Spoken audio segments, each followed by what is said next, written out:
صباح الفل يا شباب، ايه الاخبار؟ عاملين ايه؟ انا حصل معايا حاجه غريبه كده في النت، بقالها كذا يوم. والحمد لله حلتها، هقول لكم الحل دلوقتي ازاي. كل الفكره ان انا ركبت خط جديد وراوتر جديد، لاني اصلا اوريدي عزلت في مكان جديد، فبالتالي كل حاجه عندي كانت جديده وما فيهاش اي مشكله خالص. تمام. بس اكتشفت برضو ان النت بيجي عندي شويه ويفصل، شويه ويفصل، كل ساعتين يجي يقطع يجي يقطع. فمفيش اي استقرار خالص، وطبعا مش قادر اعمل اي داونلود طويل او اي حاجه. وفي الاونلاين جيمنج كان شلني، لان كل شويه في نص الجيم يفصل، وبعدين اول ما اتصل بالخدمه يرجع فيقول لي لا ده انت النت عندك شغال. المهم يعني اكتشفت ان هم كده كده كالعاده مفيش عندهم حل جذري كده او حل منطقي يحل لك المشكله.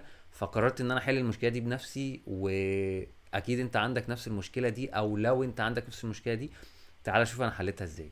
انا رحت على طول دخلت على صفحه الراوتر، وطبعا لو انت مش عارف ازاي فانت هتلاقي الطريقه مكتوبه على ظهر الراوتر بتاعك، هتلاقي الاي بي الديفولت اللي هو 192.168.1.1 ويوزر وباسورد كده افتراضيين. الشركه طبعا اللي صنع الراوتر بتبقى عاملاهم. فانت هتدخل على صفحه الراوتر عندك، وبعدين هتيجي على كلمه انترنت، وهتلاقي عندك طبعا القراءة بتاعة الراوتر اللي هي اسمها دي اس ال لينك انفورميشن، زي ما ظهر عندي بالظبط. دايما هتلاقي لو انت عندك المشكلة اللي انا بتكلم عليها، عدم الاستقرار وكده، دايما هتلاقي عندك الشو تايم ستارت او الران تايم يعني بتاع الراوتر والكلام ده. هتلاقي ان عدد الساعات اللي هو بيقعدها لحد ما يفصل يعني ساعتين او ثلاثة ويرجع يرستر نفسه لكن المفروض في الوضع الطبيعي لو الراوتر شغال بشكل تمام ما فيهوش اي مشاكل، طبعا هتلاقي دي هتلاقيه اونلاين او اب تايم لحد مثلا 3 او 4 ايام، فاهم قصدي؟ لحد ما الشركه تغير الاي بي بتاعك. طب ازاي؟ انا كل اللي عملته ان انا دخلت كده على الوان، وبعدين الدي اس ال موديليشن بارامترز. تمام. وطبعا الراوتر باي ديفولت بيبقى زي ما انت شايف كده، كل الحاجات بتاعه الفي دي اس ال 2 متحدده، اللي هو بروفايل 8A و8B و8D و17 و30 و35. المهم ان انا اكتشفت ان المشكله فين، ان الراوتر بتاعي دايما كان بيشغل، او دايما كان البروفايل بتاعي كل ما الراوتر يعمل ريستارت كان يبقى الرقم ده اللي هو البروفايل 35B. فكنت لما اطلع هنا على كلمه ستيتس يعني اشوف الانفورميشن بتاعت اللينك، فالاقي ان الكلمه دي بدل 17A كانت 35B. طبعا 35B ده اسرع حاجه حاليا في مصر بالنسبه للكابلات النحاس اللي هي الفي دي اس ال 2. طبعا ده بعيدا عن الفايبر، يعني الناس اللي عندها فايبر ما عندهاش الكلام ده. لكن الناس اللي عندها الكباين القديمه او النحاس او الحاجات دي، واللي هي اصلا موجوده لحد دلوقتي في مناطق جديده ومناطق لسه بتتبني.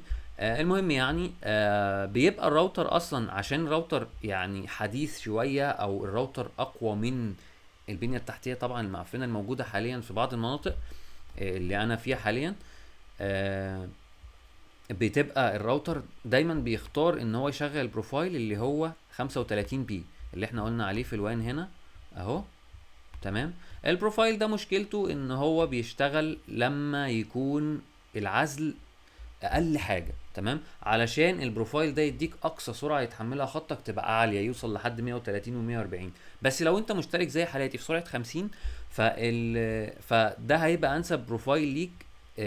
لان كده كده اوريدي الخط بتاعك هتبقى اقصى سرعه يتحملها قليله، او مش هيجيب اكتر من سرعه 50. فانت ليه تركب له او تشغل له البروفايل اللي هو 35 بي اللي هو اصلا بيوصل لحد سرعه 130 و140؟ وده اللي بيبقى عامل عندك مشكله، لان ده البروفايل ده لحد لما بيوصل لنسبه معينه، او جزء معين كده من النويز اللي هو هنا بالفعل اهو. عندك النويز ده لما طبعا ال 35 بي ده بيشتغل لما النويز ده يكون مثلا 12 11.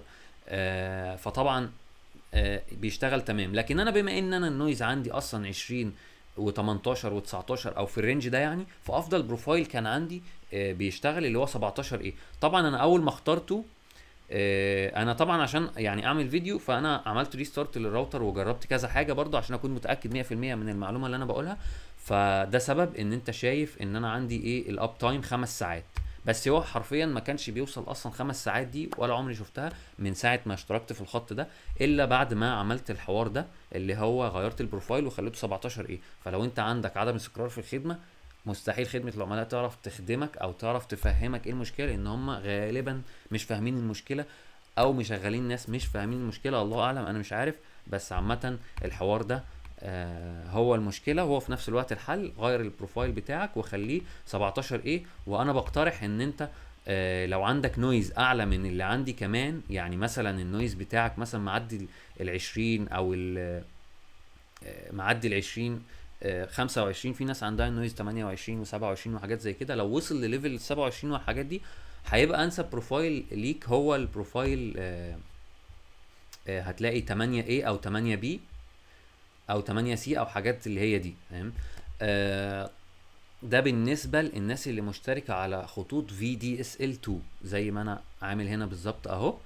وبرضه هتلاقي VDSL2 مكتوبة هنا، تمام. الفي دي اس ال العادي معرفش ايه ظروفه لو عنده نفس المشكله دي. عامه انا كنت برضو المشكله دي انا اكتشفت ان هي كانت حاصله عندي من فتره كبيره، من 2019 برضو، في خط كده كان عندي في البيت. كنت غيرتها برضو في اعدادات الراوتر القديم، بس طبعا مش فاكر كان في دي اس ال ولا اي دي اس ال. المهم كان في فيديو كده انا نزلته في 2019 او 2018، مش فاكر الصراحه. ممكن ترجع تتفرج عليه لو انت الراوتر بتاعك قديم، ولو انت الخط بتاعك مش في دي اس ال 2 ممكن يفيدك. كان في حاجه برضو قريبه من كده بيشرح عن البروفايل وعن الحاجات اللي زي كده. ولحد هنا الفيديو خلص، واتمنى اكون افدتكم، واتمنى ما اكونش طولت عليكم زي كل مره.